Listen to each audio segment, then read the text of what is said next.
Right on, welcome guys. So this is going to be a rebuild on a set of Work Equip Anhelo wheels. I just thought I'd do a rebuild video on them because I haven't found one on YouTube on this specific model. I know there's tons of other three-piece rebuilds, but yeah, I don't know, might kind of help some people out just wondering a little bit more about the wheel. So I'll show you guys a few key differences right now, just between like a Meister, because it's pretty similar. These are the wheels here. So they're a Work Equip Anhelo. First thing you'll notice is like kind of the center design here. So on the Meisters, it has kind of like a lowered or like embossed section here where the lug nut holes are. So it kind of dips down a bit and there's like a circle. Another thing, obviously, like it's got the Equip center caps, which is kind of cool. The old style Work kind of logo stamped in there. As far as the spoke design goes, yes, they look pretty much identical to Meisters. As we're looking at like this profile and stuff. I haven't had them next to a set of Meister, so I can't say for sure, but yeah, it looks pretty damn identical. And lastly, these are actually all 17-inch. So I believe Meisters, last time I checked, you could get them in an 18-inch three-piece. But if you wanted 17s, you'd have to get them in a two-piece design. So yeah, I'm gonna be keeping these 17s. I think it's a good fit for my FC.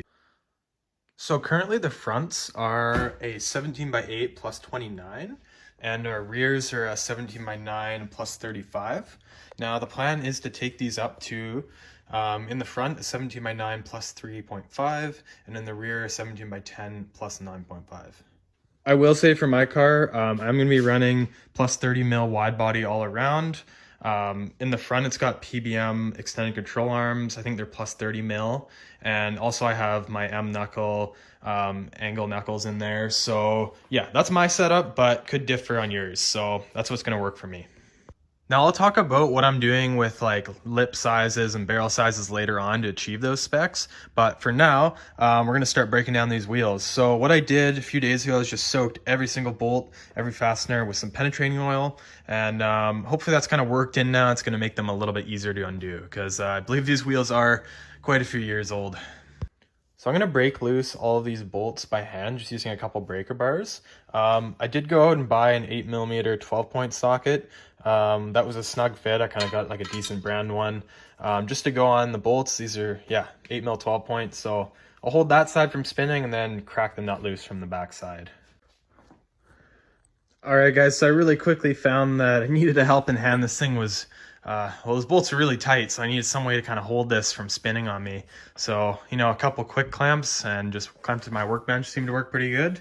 And then I didn't even need to hold the head side of the bolt. I just go in here with my breaker bar, and it's a bit of a tight fit. I had to kind of seat it all the way down and then just cracked them all loose. So those are all cracked loose now.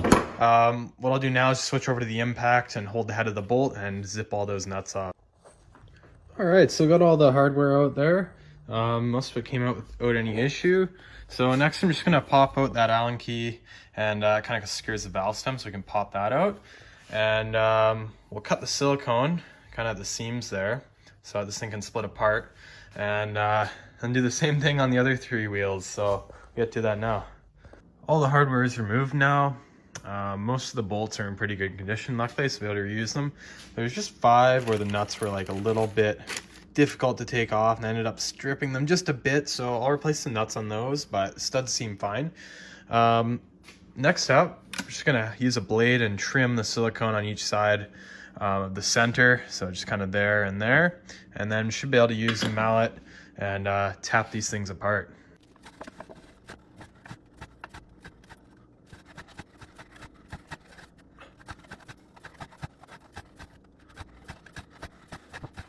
All right, we'll go ahead and try and break off this barrel now. There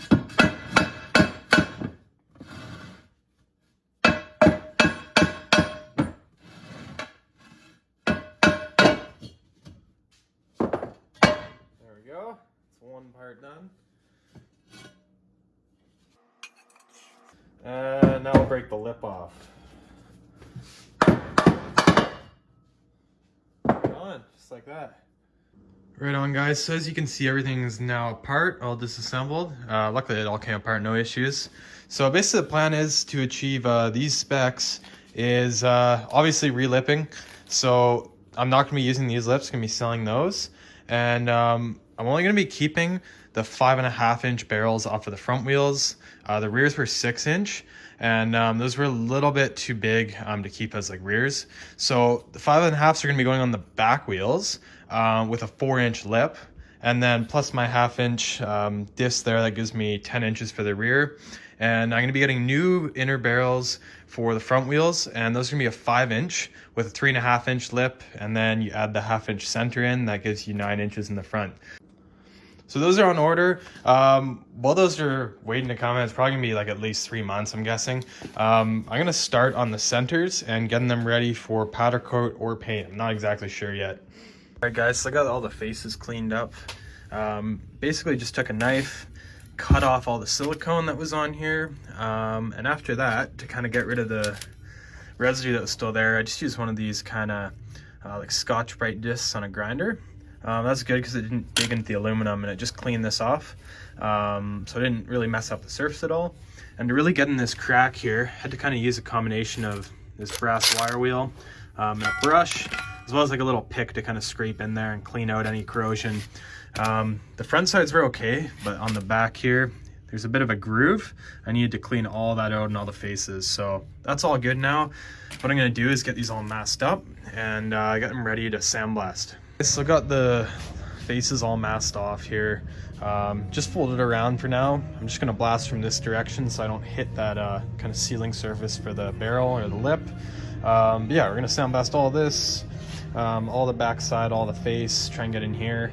And we'll do the center caps after these are all blasted up. Right, so there's one down. Turned out pretty damn good. I started with the lower pressure just in fear of like, you know, taking off like metal off of the face or whatever, but worked okay. And then I had some hard spots on the back. I ended up turning the full pressure up and just going over it all again. It seemed fine. It didn't really dig into the surface too much.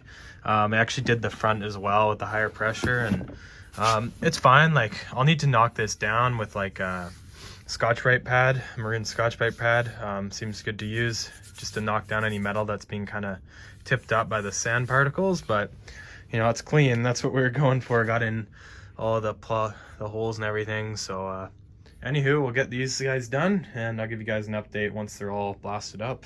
So after around 4 or 5 hours of blasting, finally got these things done. So had them wrapped up in here to make sure I don't get any fingerprint oils or any dirt on them.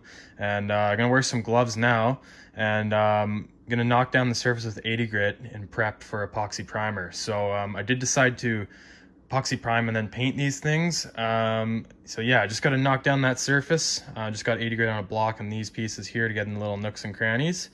Just knock off any sharp edges, get it all scuffed up, and ready for that primer. All right, so there's one face unmasked, pretty much ready to go. Just have to hit that with wax and grease remover, and then it'll be ready for some epoxy primer. I ended up using like 80 grit on the face, and basically anywhere I could get it in, and then I went over it with like a scuff pad, a maroon scuff pad, which kind of knocked it down even more, a little bit smoother, but still got some grip for that primer to stick into. All right, got another one down. Just got a couple more to finish, and we got Shio helping out here. Thanks, babe. Hi. How's it going? It's really difficult. It's difficult? Yeah, it's sticking. No! So I'm masking these up now. Basically, first step is you got to go around this edge. That's where the lip sits on, so you're not going to get paid in there. So go around there and then trim it with the knife. It is kind of a pain because it goes from having a nice edge to rest the knife on to here where you got to freehand it. So I didn't do that one perfect. That one's not bad. Yeah, it was a little tricky. Luckily, it's pretty hidden. But now I'm going to flip this over, use that same tape to mask off this little edge on here. Wrapped around on the back side now, just going to trim that so it's looking like our other side there. All right, and that is trimmed. So next step after that, we're going to go up to a little bit wider tape. I think this is 1.5 inches. And basically going to run a bead of tape all the way around this outside edge, and then we're going to fold it over onto one side and then do it again to get the other side. All right, so as you guys can see, that's taped off now. What I'm gonna do is basically just fold this over. Kind of hard to do this with one hand, and then just push it. I've got a little bit extra, so I can push it right up against that piece I already did. We're gonna seal that all the way around like so. So that's folded over. You can see I just pushed it up against that border tape. These are basically like a border on each side. So what I'm gonna do now is that same tape around the outside of this, and then same thing, just fold it over onto the front side here. And last thing to mask off is just this kind of hub face, I guess, where this sits on the hub. So yeah, taped it off with the 2-inch this time, 4 pieces. Cut out the lug holes, and then I'm going to cut out the center bore. I'm not cutting out these. Those already had a fair bit of primer and black paint in there, and they're hidden anyways, so I didn't bother blasting them. So I won't cut those out really. And there we have the hub face all cut and taped off. And for the center caps, they just get some tape around these little clips that hold them into the wheel. So now I just gotta figure out a way to hang these up. So the wheels are in my temporary paint booth, all hung up, pretty much ready to spray. I'm still gonna have to wax and grease remove them, tack rag them, and then be spraying them with the primer and then the base clear. But yeah, I'm gonna probably spray them tomorrow morning. Still gotta find out a way to hang the center caps here. So this is a breakdown of all the hours to get them to this point. Thought you guys might find it interesting. This is with some help as well, like my girlfriend was helping me prep these things. But clean, disassemble them, there's 3 hours of work. Sandblasting them, 6 hours. I'm gonna say it's probably more like 8 or 9 hours. I had to go back and touch up a bunch of spots, but sandblasting did take quite a while to get in all the nooks and crannies. And I had a shitty sandblaster I was using, so that didn't help. Cleaning out the silicone, that was before, but you know, 30 minutes each for that. There's 2 hours of work. Unmasking and removing the sand from the holes, because I had to unmask them before doing all the sanding, just to make sure nothing got in the paint job. You know, there's 2 hours of work. Sanding and Scotch-Brite, that was at least an hour each, 4 hours. And then cleaning and masking them for paint, which I just did today, that was 2.5 hours of work. So if we add all those up, I'm at like 17 hours. I'm gonna say it's probably more like 20 at this point to get into this point. So quite a bit of time, but you know, I guess that's what it takes to get these things looking mint, and for a newbie like myself that doesn't do this sort of thing all the time. So